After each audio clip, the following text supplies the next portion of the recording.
I think we can say that we disappointed them this season. It just wasn't good enough from the first game to the last game.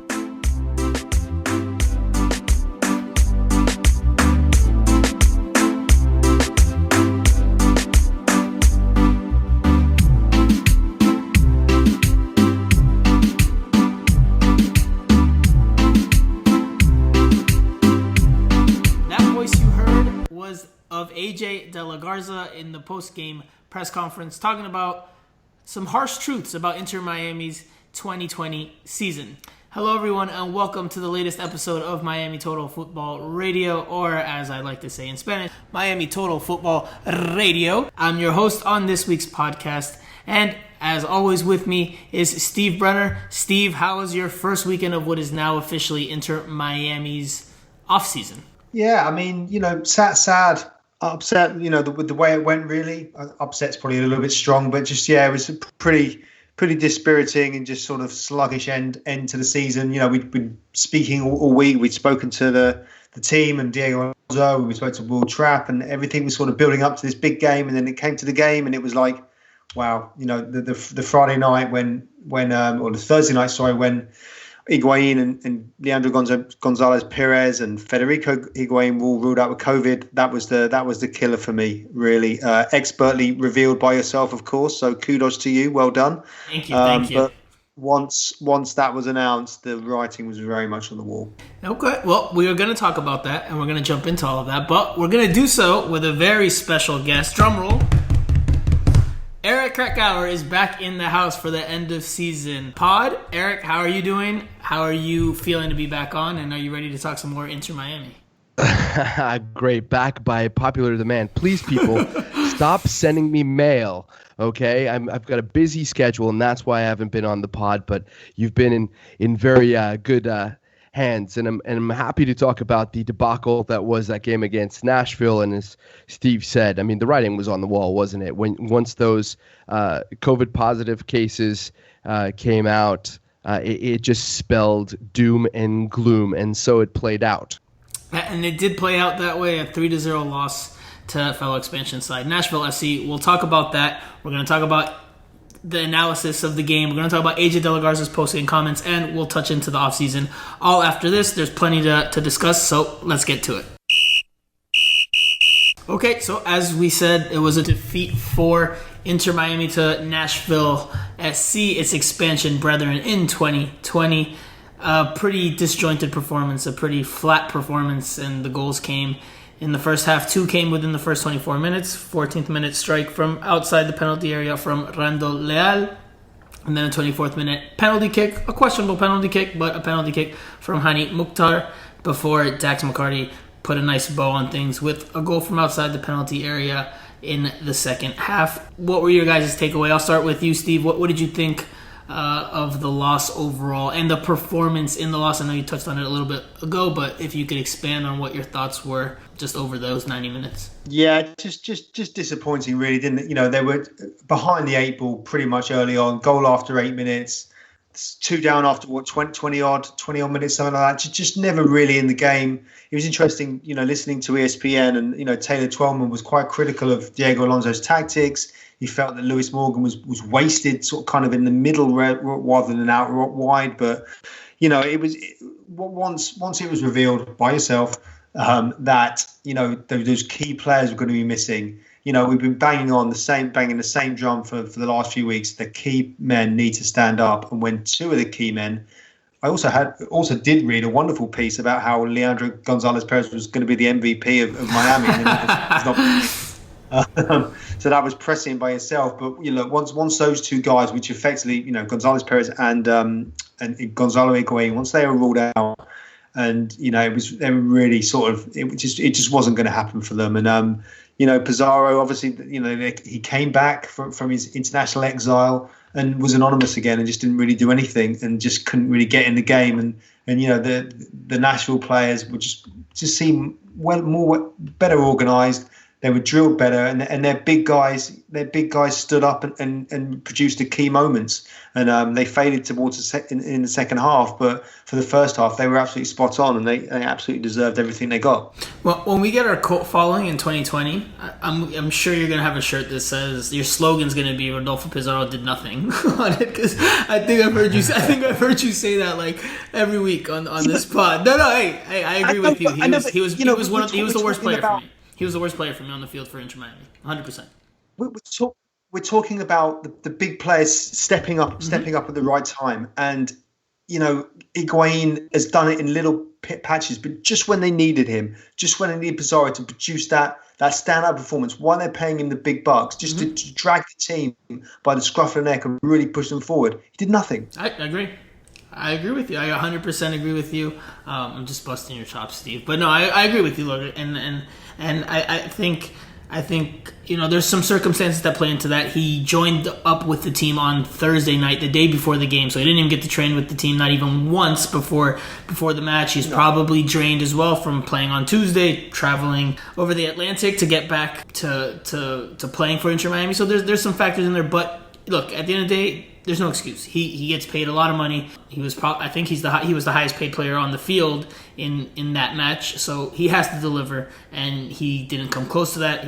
He was at fault for 2 of the 3 goals given up, or involved in them. At least on the first one, he dribbled out of bounds, and it led to a throw-in, or he was dispossessed. Now the first one he was dispossessed with the ball, and then it came back the other way. And then on the second one, he runs out of bounds, and leads to the throw-in that eventually ends up as a penalty kick for Frank, Nashville. just quickly, we talk about Nashville faded, but Hani Mukhtar looked like a DP, looked like the main guy that was going to cause problems, and did cause a lot of problems. He was the presence. Where was Miami's presence? There was no one. Yeah, there was just no one. No one stood up to be counted. Was Mukhtar was superb, wasn't he? And Randy Leal as well was excellent in that first half. They faded towards the back end of the second half, but that's the difference. Just their key guys stood up.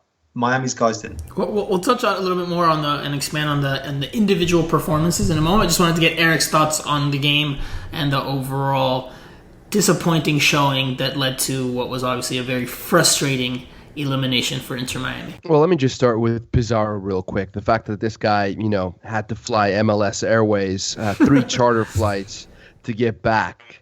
Ridiculous, number one, and I didn't hear the part of what you guys disagreed about Pizarro, but I think it is mind-numbing to think that players go and represent their countries in friendlies when they've got playoffs looming. And we can take this back to the point where people didn't even think that Pizarro was going to be involved in this game, and perhaps he shouldn't, because his performance was dreadful, particularly in the first half when he was dispossessed so many times. He was never let for the team. But I think that if you're going to point the finger at anybody before this game, despite the obstacles of those COVID positive diagnoses, you have to point the finger at Diego Alonso. And I think Taylor Twellman was spot on. It was the first thing that sort of caught my eye when I saw the lineups, was the fact that Morgan was playing in the middle of the park when he has been Inter Miami's best player, at least the best attacking player, playing out wide on the right, mostly sometimes on the left. Why would you take the one, functioning part of your arsenal out of the position where he's delivered? Now, he hasn't always scored goals, but he has created dangerous situations, and I think that was one of the problems. But the fact that you're playing with 3 center backs, Alphas Powell, I think this was only a second or third game in a 3-man back line. Why would you make that decision when you're going into the most important game in franchise history? So for me, it was very strange, and it was very obvious right from the beginning that Inter Miami's midfield simply could not compete against Nashville's midfield. I thought that Dax McCarty and Godoy were excellent in the double pivot, doing a lot of the work that released Mukhtar in dangerous positions and allowed him to receive the ball virtually without anybody around him, so plenty of space to pick out a pass. But it wasn't even just the tactics, just in terms of aggressiveness. And the one player who stood out to me, Alex Muil, looked more aggressive than every single one of Inter Miami's players. And Franco, you and I are used to that because we saw his blossoming career with the New York Red Bulls. So I thought that was pretty indicative of where things were going. I actually texted Franco about 45 seconds after the goal, and I predicted that it was going to be 4-0. That's how dominant I saw Nashville. And I'll end on this point, and this is something that I actually texted a MLS play-by-play commentator at the beginning of the game, which was never bet against Dax McCarty. And I think he showed. I mean, he was exceptional in the midfield for Nashville. He was my man in the match, and I'll quickly touch on what you said about Pizarro. They're fair points. I can see that to an extent, but Randall Leal, maybe he didn't have to travel as far, but Randall Leal was always also coming back from international duty, and he had a good game, and he scores a golazo. So, like I said, for Pizarro, I don't think there's an excuse for him not delivering and for performing especially as poorly as he did. However, nobody on Inter Miami performed particularly well in this one. I think for me, Mikey Ambrose might have been the only player that really had a good game, and I think that's because he avoided the type of mistakes that everybody else on the field had. Besides that, it's just like you said, Diego Alonso's game plan for me, and let's just jump into that, was, like you said, I mean, honestly, I think he just overthought things. I think the team reportedly couldn't train. They only had one session before they traveled to Nashville on Thursday night because of the positive COVID test that popped up in training. They had to shut down the facility at one point. So they were limited, and I think the limitations he had, including the personnel that was not going to be available. You're talking about Gonzalo Higuain, Leandro Gonzalez Pires, and Andres Reyes, who did not test positive for COVID, but who did have a yellow card accumulation suspension. So 3 key starters for Inter Miami, and I think he just overthought how to go about it. And he comes out with this 5-3-2 formation, essentially. I mean, he played like a 5-1-2-2 because, like you said, he had Lewis Morgan and Blaise Matuidi playing as interior midfielders, central midfielders. Rodolfo Pizarro next to Juan Agudelo up top to press the center backs, and it just didn't work out. It put Inter Miami and the players in a formation that they're unfamiliar with, and you could see clearly that they weren't comfortable. It wasn't until he switched out of that formation and into the 4-2-3-1 about the 32nd, 33rd minute mark when he brought in Matias Pellegrini for Dylan Nealis that you saw Inter Miami improve and start to get more rhythm in the match. Granted, they were down 2-0, so maybe Nashville took their foot off the pedal a little bit. But once you saw them in that 4-2-3-1, they started playing their best soccer. In this match, they even generated a very good chance early in the second half, 47th or 48th minute for Matias Pellegrini that he has to put away, and he skies his volley attempt over the crossbar despite being fairly wide open. Dax McCarty scores a few minutes later, and the rest is history.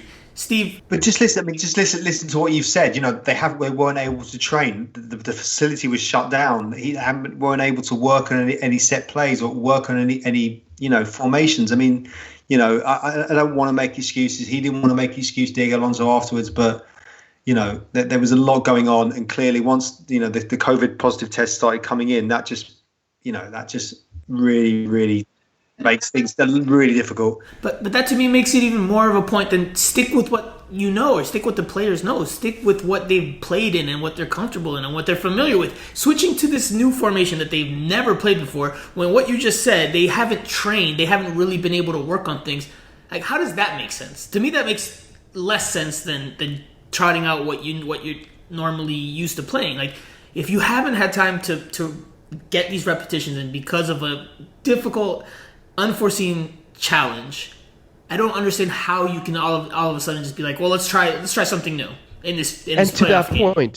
And to that point, sorry, Franco, just to cut in, but you look at the 11 that was on the field for that game, not too dissimilar to what Inter Miami started the season with. So why not revert to what you had initially done in the beginning of the season, and sometimes it worked and sometimes it didn't, and Franco, you and I talked about this ad nauseum. There were certain things that he could have done in this game, and I understand the how difficult this situation was that Diego Alonso had to deal with.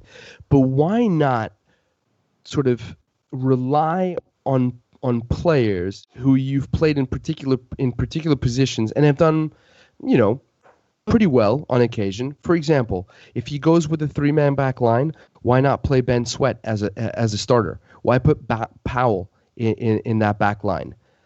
We saw Sweat play a few games as a center back this season. Why was Victor Ulloa on the bench when obviously they were going to need a strong midfield? Then you could have pushed Morgan out wide. So there were actual personnel choices here that I simply did not understand. I was a little bit stupefied by the 11 that Diego Alonso put out. The personnel does not bother me as much as the formation, because you've never used this formation before. Why would you use this formation? That's part of it. I think the Ben Sweat for if I wanted to argue your point, Ben Sweat hasn't had a great season. And as of late, he's had a lot of errors defensively. So he completely took him out of the lineup and went with Mikey Ambrose. So it's clear that he just didn't trust Ben Sweat, especially out of position. So I get it. Look, he was shorthanded. That's why you see Alvis Powell. But I mean, Alvis Powell, I guess he thought he had a good enough game when he played at center back in the recent match. I think it was against Toronto FC.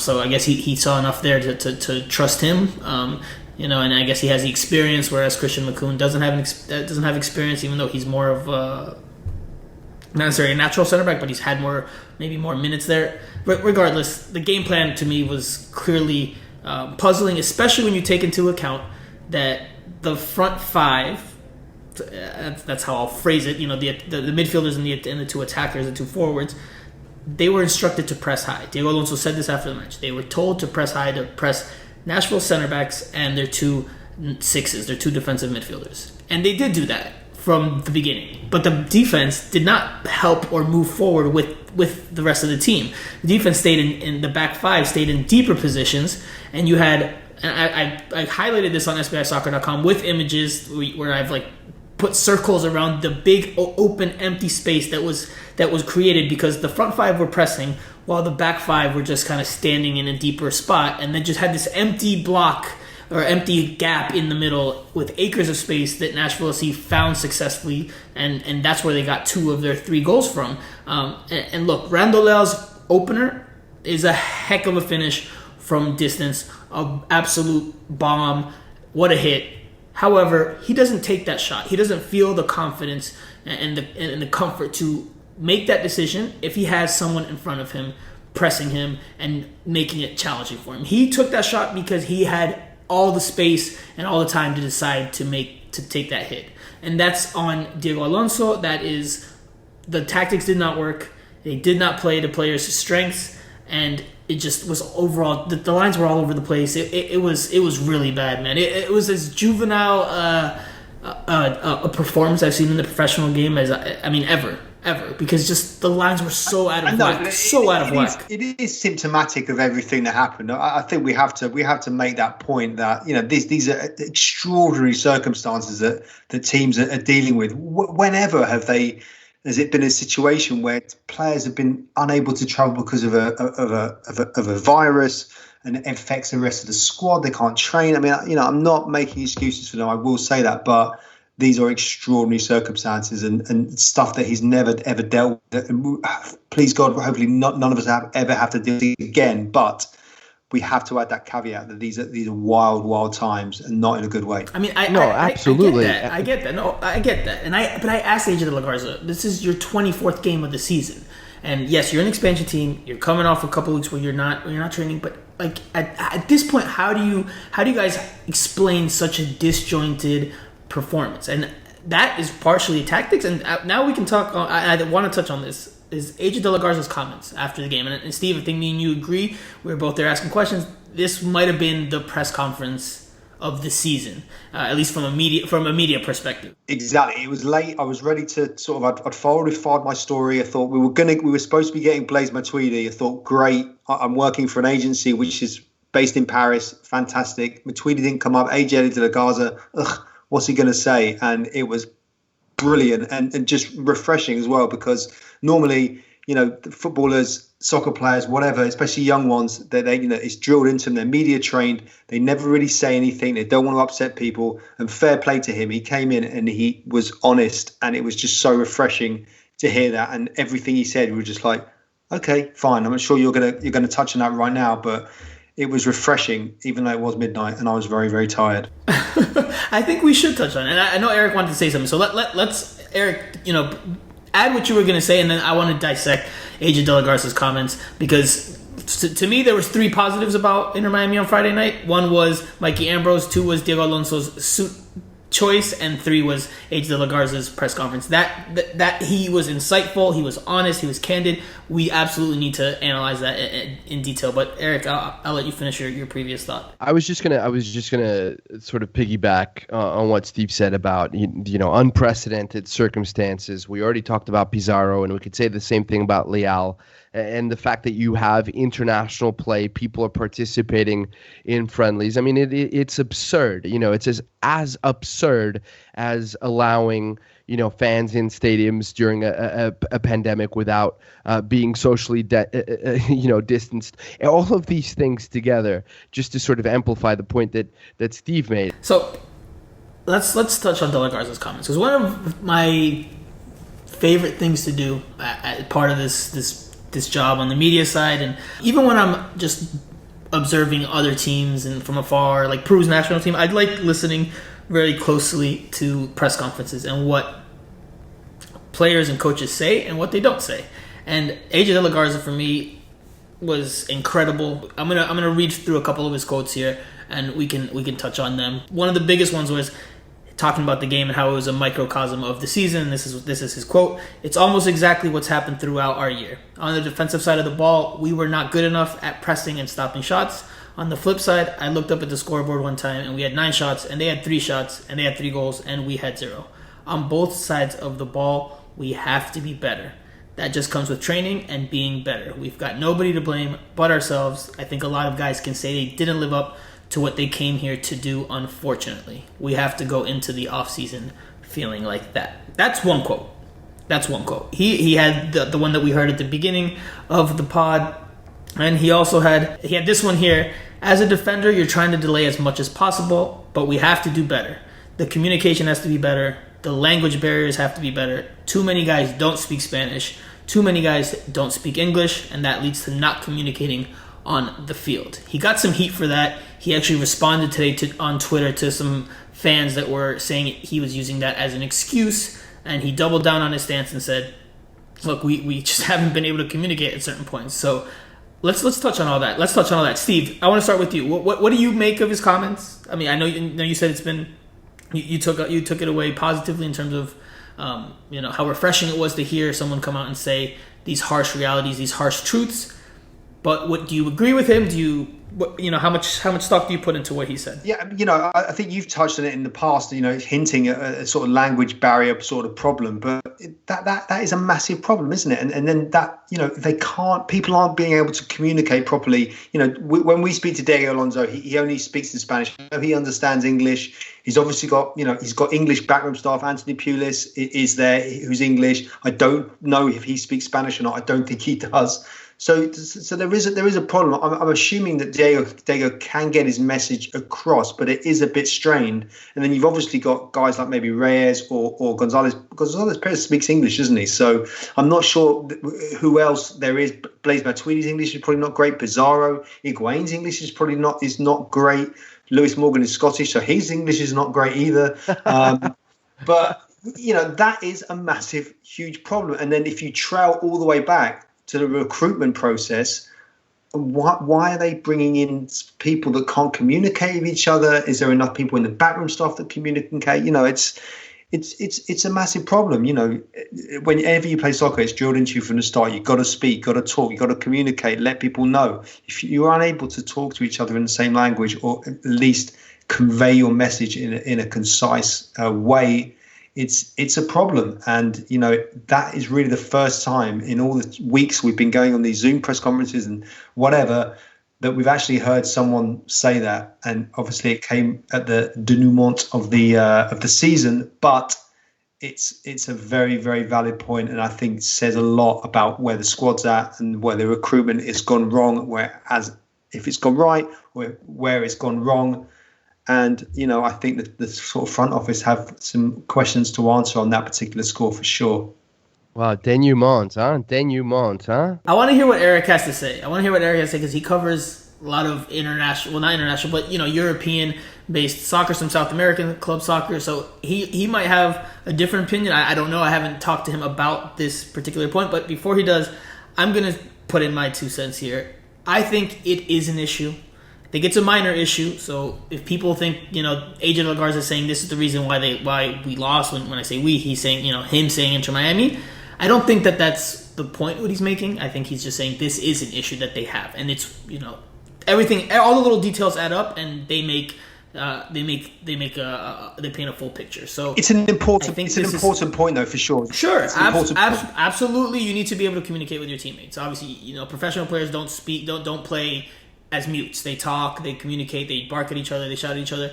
However, at the same time, Inter Miami is not the only team that has players from different countries with language barriers, and other teams, be it with talent, be it with tactics, be it with different processes, they find ways to overcome this issue, which is something Inter Miami is going to have to figure out. And I'll add this because I said today with Kayla and Kyle on Onside Radio, where they had me on as a guest today, I think the language barrier speaks to a bigger problem, and that's culturally, did this team ever really bond as well as it needed to? Because the language is just, I think, is a small part of it. I think it's a window into maybe a bigger issue.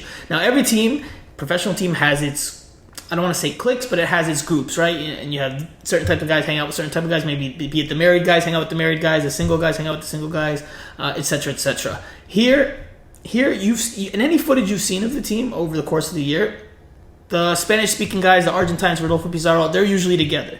The American guys, they're usually together, or the English-speaking guys are usually together. So there are different factions in this team, like there are in any team. And they've said they're a family. There's never been talk of any issues in the locker room, at least not that we've ever heard.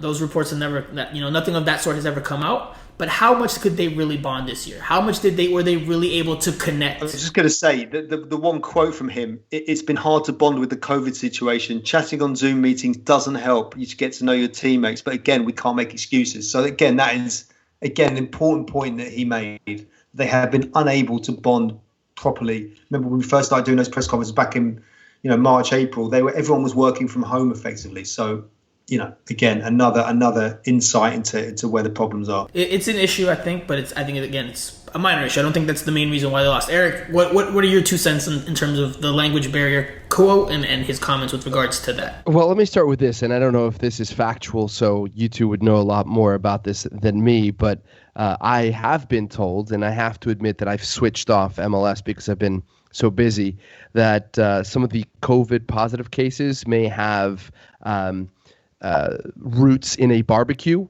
which players were involved in. So I guess we're if that is true, it's probably a good thing that they're not bonding, because they wouldn't have been able to field a team. But going back to 2 points. So let's talk about the communication issue. On Friday, I happened to be on a call with Dre Cordero, of all people, for Monaco PSG, and no fans in the stands because COVID is spiking in France, so you can hear everything. And what's incredible about the Monaco team is you hear the coaches speaking in 3, 4, 5 languages. You had Manone, who used to be the goalkeeper for Arsenal. He's communicating with his wall in Spanish, English, and Italian. He didn't communicate in French. So why am I bringing this up? because this whole idea of having difficulty communicating with your teammates is now endemic in world football, right? It's always been the global game, but it's more of a global game now than ever before. And so when AJ DeLaGarza comes out and says this, I don't mean to suggest that he's not being honest and that this is not problematic. But again, it points the finger to me at coaching, because those communication obstacles tend to be overcome when you have drill and kill style training sessions, when everybody knows individually exactly what is expected of him or them.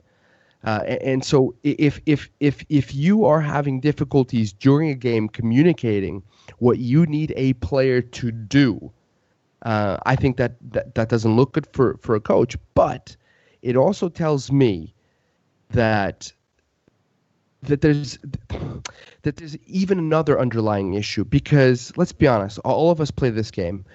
All of us have played with people from different countries. I mean, I've played in different leagues where I'm trying to communicate with people who don't speak English properly or whatnot. But there is a universal language of football where you can say certain things and people will pretty much understand. So although I think that this was an issue, by no means do I think this was the central issue. No one's saying that, are they? I don't think anyone's saying that. Yeah, no, I don't think it's a central issue. I think it's an issue, but look, and we can close it out with this point.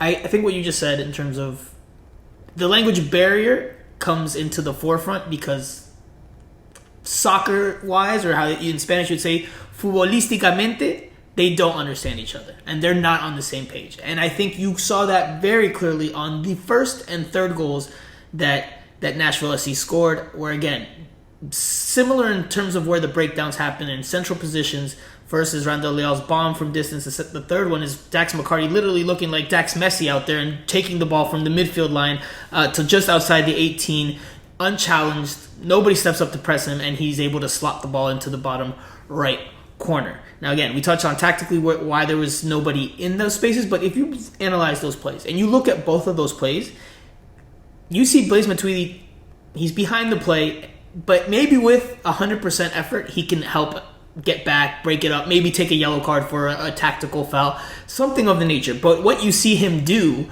is gesture and point on both plays, whereas he wanted somebody to step up and make the play. Maybe, what he's used to from playing with the France national team and Juventus and PSG, he's used to having teammates that make the proper plays or that step out and do things that he perceives to be correct. He didn't the onus wasn't on him he didn't think like, okay, I gotta do my part here, do extra beyond the normal because my teammates aren't at the same level as I am, which one I think is a problem. It speaks to Matuidi maybe that he needs to come to that realization, but two, they just don't understand each other. And I think that's the crux of AJ DeLaGarza's overall point, or if it's not, I think it's just, again, a window into the bigger problem that Inter Miami is going to have to really figure out how to address this offseason. If you guys want to chime in on Matuidi's performance, because there was a lot of criticism about his lack of effort on both of that first and third goal.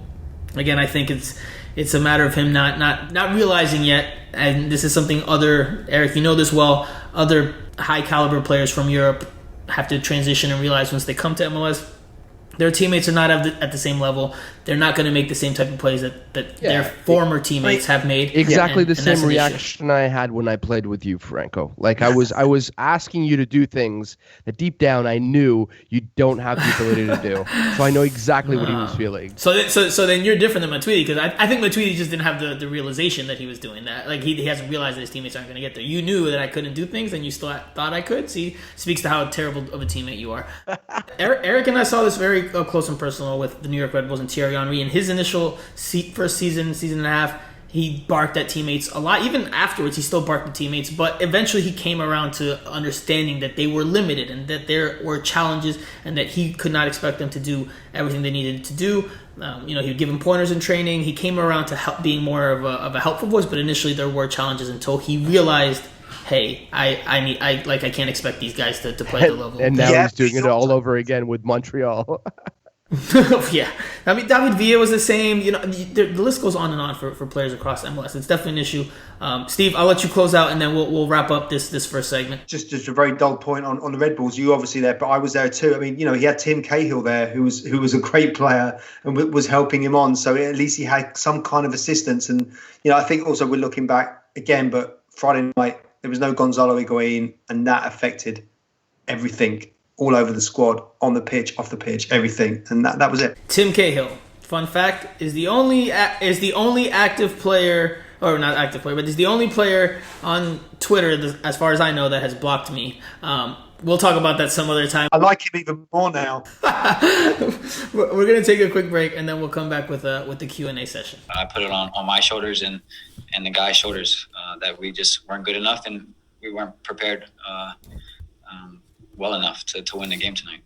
All right, guys, it's Q&A time. We have quite a few questions this week. Let's try to run through them as fast as possible. I know we always say that, and then we end up having quite a lengthy conversation about them, but let's see if we can speed it up just a little bit here. We'll start with this one. How we'll do it here is I'll alternate between who starts between Eric and Steve, and if there's anything I want to add, I'll add. But we'll. I mean, if there's something we really want to go into detail with, we can. I mean, but let's try and follow that procedure. The first one comes from at Achilles XC2. One, is this offseason a Miami Heat style run it and back situation with very few moves and actually see what these pieces are like? And two, is McCarthy good enough for a goalkeeper not being a position of need for the foreseeable future? Okay, Eric, answer the first part. Steve, you can answer the second one about McCarthy. So Miami Heat, that's American football, right? So, okay. Are you being funny? Of course I'm being funny. Are you kidding me? I'm a Knicks fan. Hate Miami Heat. I don't know. I think considering the financial restraints, the fact that they've gone to get big time players and they still have questions concerning salaries for players like Matuidi, I don't think we're going to see too much movement. Okay. I disagree. I think we will see some significant movement. I think we're going to see more of Diego Alonso's vision, but that's just my opinion. Steve, what do you think? Is McCarthy good enough for a goalkeeper not being a position that needs to be addressed? Yeah, no, I don't see he's been really the problem. I think he's done great in the games that he's come in. I can't really see his at full. He was playing, behind a back four, which has been marshalled by your mate, the best player in the world, Leandro Gonzalez Perez, who was then missing for that game. And to be fair to him, he was the rock. He'd really come into his own, and you were right to highlight him as a main guy, because he was. And then so for him to be missing was a massive hammer blow. But I don't think the keeper's the problem. I think it's in other areas of the field where they badly need some inspiration, especially in midfield, I think McCarthy could suffice as a starter. I think he could suffice for you, but I don't think he's exactly what they're looking for. And I would not be surprised if they go into the open market to try to find someone to upgrade that position. There were reports a few weeks back that they tried to get Sergio Romero from Manchester United, who's I think fourth on the depth chart there right now.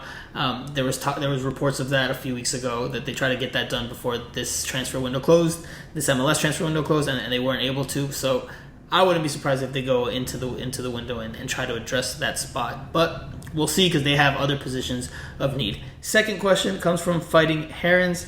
Zlatan was signed as a TAM player mid-season, but became a DP the next season. Does Matuidi become a DP next season, or will he return at the TAM salary? Now, if you're listening to this, you don't know what the heck TAM is. It's targeted allocation money. Funny little mechanism Inter Miami has.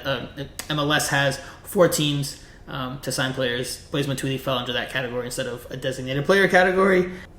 Eric, obviously we don't. I mean, the caveat here is we don't know the salary figures that everybody's on, because MLS Players Association did not release the salary numbers this year because of COVID-19 and players taking reduced salaries because of MLS's need to bring those numbers down due to the lost revenue. So we don't know.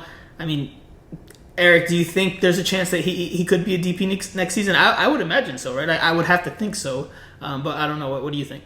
Yeah, I think so. Especially after seeing what happened in this playoff game, he wants to get paid adequately for being in Miami. So I'm going to say yes, absolutely. Yeah, look, and this is one key factor that Fighting Herons didn't touch on in his question, and I think it might be why we see Blaise Matuidi move to a DP level player next year. Well, one, he has experience and quality, that normally leads to a pretty high salary.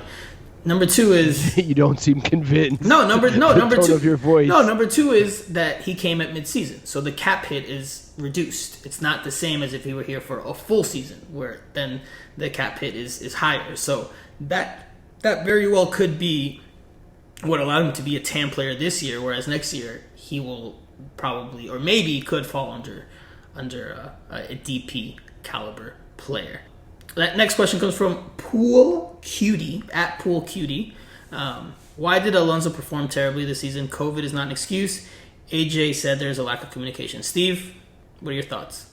No, I'm going to defend him. Sorry, 62 days he was appointed before the start of the season. So many players were sort of brought in without his sort of guidance or anything like that. He was effectively third choice, wasn't he? Vieira, Gallardo, all those guys. I think he did the best that he could. You look at the season, 7 wins out of 23. It isn't good enough. I do think that the whole COVID thing, not training, when did they even go back to full training? Wasn't it July or something like that? They spent months just training on their own and doing, I just think that extenuating circumstances, he deserves a full crack at it, a proper preseason, which he didn't get this time around. Some of his decisions may have been questionable, but I think he wears his heart on his sleeve. He seems like a good guy. I think he's done some good things, but he needs a full season. And I think this time next year, then we can judge him properly. But I think he deserves another crack for sure. So, Steve, you don't think that this is the denouement of his Inter Miami career? No, this is le commencement of a fine future. What is going on here? This is Miami Total Football Radio. I don't even know what the French term for it is, but I'm not even going to give it a try. This is for Blaise, man. This is all for Blaise. Look, I'm going to disagree with you on Diego Alonso, and we can touch on that next week because next week we're going to we're going to come back for another pod and dissect this season on the whole in terms of individual performances, who performed well, who did not, who could come back, who might not. I think we'll touch on that next week, so we don't go crazy long on this week's. But I will say this: I don't think Diego Alonso did a good job. I think he struggled to get the most out of a group that, like you said or alluded to, was put together before his arrival, or was largely put together before his arrival. And I think he will get another chance, but I don't think he made the best use of the players he had, and it didn't work. He couldn't find how to best use them, and they in turn could not respond to his tactics and what he was looking for, as well as the team wanted to or hoped. So I think he'll get another shot, but he's definitely on thin ice going into 2021. Next question. These two are similar, and like I said, we'll touch on them more in detail in next week's pod. I'll let both of you respond here. Eric, starting with you. I'll read them both, and then you can just address really quickly what do you think. Who would you like to see in this comes from @GayP. Who would you like to see in the following positions: right back, left back, and goalkeeper? Also, how could we get better players? And the second one comes from @Emmanuel Delgado. Which players make the roster for next season? Who do you see leaving? I'm not going to ask you guys. You'd have to dissect it pretty deep. Give me just one name that you could see going. One name from this team that you definitely see being on the out this offseason. Go ahead, Eric. Oh, wow. First of all, a lot of questions mixed into one, so I'm glad that hasn't changed. You know what? I think if we're going to see changes, I think we're going to see changes in the center of the park, so I wouldn't be surprised, and this is something that, Franco, you've brought up before. Will Trapp potentially leaving? He didn't become as significant a player, I think, as a lot of people expected him to. I certainly thought that he'd be more influential. I think Victor Ulloa could also have his days numbered, but those are sort of the two big ones that come to mind, not to mention AJ DeLaGarza may have outstayed his welcome. Leave him alone. Leave him alone.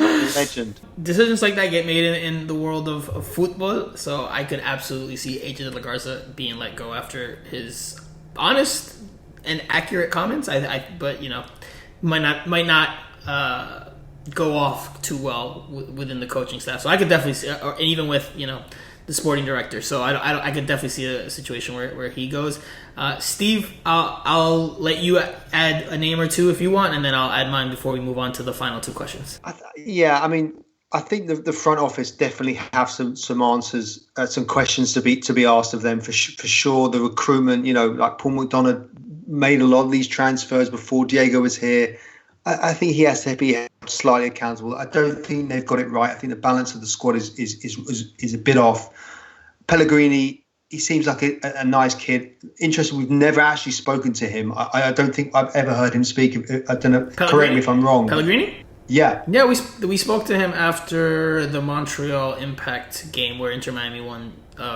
The New York Red Bulls game. Same arena, Red Bull Arena, but Inter Miami won 2-1 with that Gonzalo Higuain free kick. Matias Pellegrini scored in that game, and he did talk to us after the match and talked a little bit about his rough adaptation period to life in a new country as a 19-year-old during a global pandemic. Yeah, young kid, very raw. I just if he's taking up that kind of money or that slot, I just don't think it's worked really. I think if they could potentially do something there. Strengthen at the back. I mean, like I said, we'll go into this maybe next week, but that's one area which is it's just been disappointing. They just haven't had those guys in those sort of stellar areas, so to speak. Step up and produce, and that's really where they've fallen down. I think they'll keep him. When you invest on young talent, it's not going to be an immediate payoff. I think maybe they'll try to restructure his deal, but I think they'll keep him. I don't think they do away with someone his age so quickly. I'll give you two names here. I think Ben Sweat is as good as gone. Way too many errors, and I don't think you're going to necessarily keep him to be a backup option on this squad. I also think Luis Robles' days are numbered with Inter Miami. We've touched on that in recent weeks, Steve, but I think John McCarthy showed enough, and he's younger, probably cheaper, so I think Luis Robles probably has played his last game as an Inter Miami player. And like I said, I think they could address goalkeeper position even outside of Robles and McCarthy going into 2021. Next question comes from Andres at Colo Blanco 97. And I like this question, I really like this question. I like all the questions, but I really like this one. What kind of owner do you think Jorge Mas is? Will he be strict to start over or trust the process with Alonso and McDonough? Both of you can go. Steve, you can start on this one. I mean, you bring Jorge, you've always got to mention Dave as well. Dave Beckham back in England watching. Your long-lost cousin? Yeah, he's been pretty quiet. He's been busy on social media doing pastry and advertising whiskey. He hasn't mentioned too much about the football because I guess it kind of sort of struck him a bit. I think, when Jorge Mas and Beckham speak to each other, when they review the season, that they'll look at it and they'll probably see the recruitment hasn't been that great. So, Paul McDonough is their sort of right-hand man on the ground dealing with that sort of stuff. He's definitely got some questions to answer for sure. I don't know. As we said, MLS, they've got their own quirky rules. It's not like Europe or anywhere else where they can just splash the cash and bring different players in. They've got to balance the books in certain ways. But other clubs have done it great. Look at Nashville. They looked a great team and super solid. And I love Gary Smith. I know he's from England, so obviously I will love him. No, I don't know him, but he looks like he's done a great job. They just seemed much more together. Whereas Miami just seems like everything's all over the place right now, and there's too many things happening, and it doesn't seem like they don't seem like a cohesive unit, which is what you need. So it's going to be interesting just to see what the front office do, because I think they need to act and do something, not necessarily get rid of Diego Alonso or anything like that, but there's got to be changes, because bottom line, 7 wins out of 23 is just not good enough. Eric? It's interesting. I was just thinking, just as Steve was answering your question, I wonder how different the perception would have been if Inter Miami had lost to a team other than Nashville. The fact that Nashville is an expansion team as well, and as Steve noted,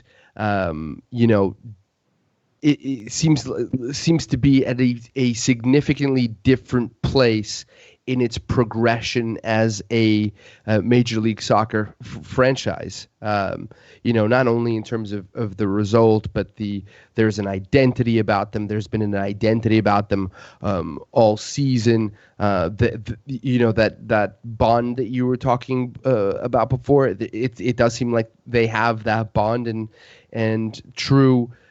Perhaps they haven't had to deal with the same setbacks as Inter Miami have, especially coming into this last game, this playoff game. However, both these teams appeared at pretty much the same time, were dealt with COVID in pretty much the same exact way like everybody else did, and they were both expansion teams. And I think that if you look at Inter Miami just from that prism, from that angle, with that lens, I think that you would think that ownership has a lot to decide here. And I don't know. And again, something that Steve said that I think is really important.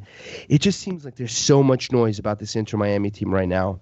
It's uncertainty about a coach. And I agree that you can't be too harsh, because this is these circumstances are very difficult to deal with.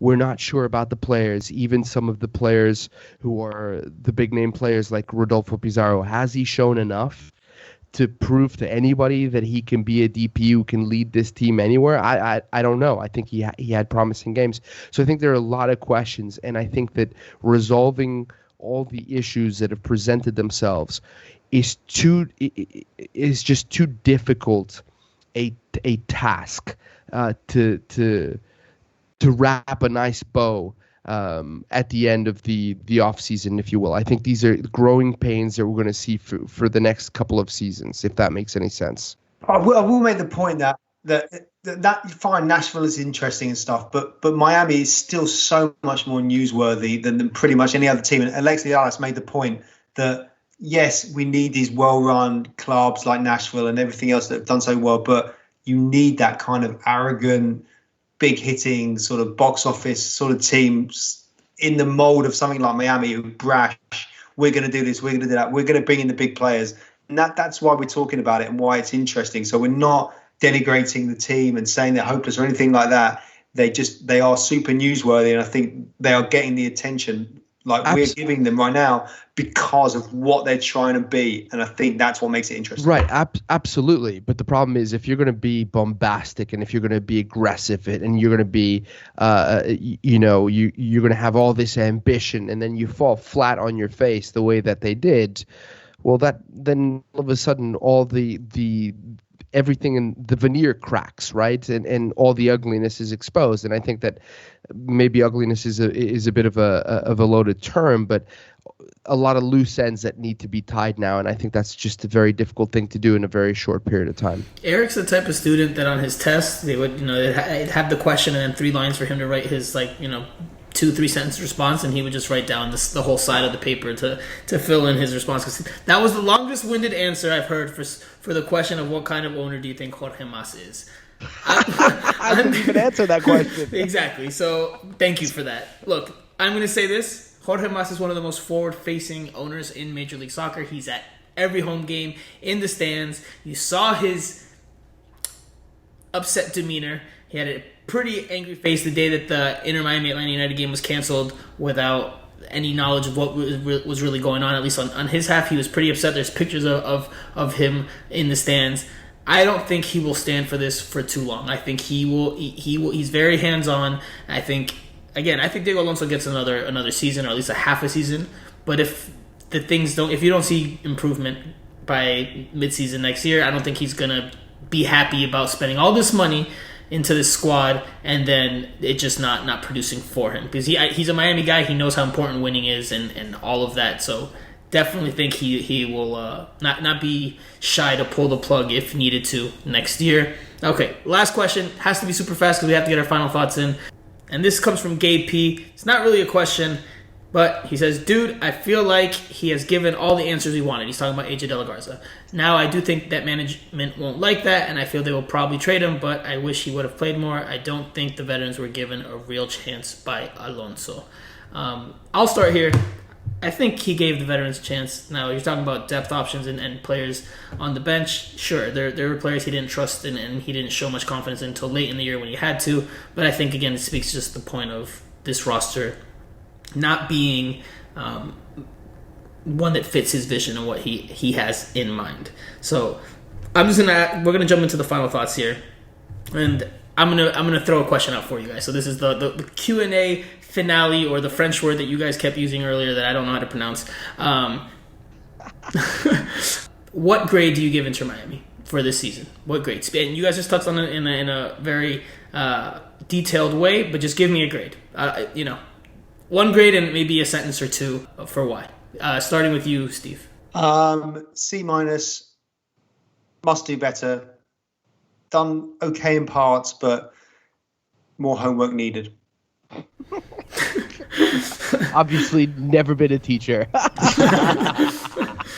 Eric, you're up. C+. Must try harder. Understand circumstances were difficult.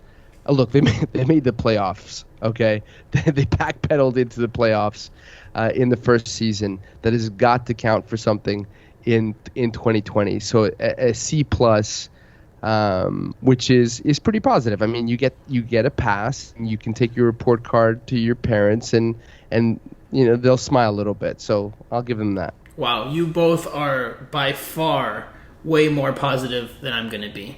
They get a D-.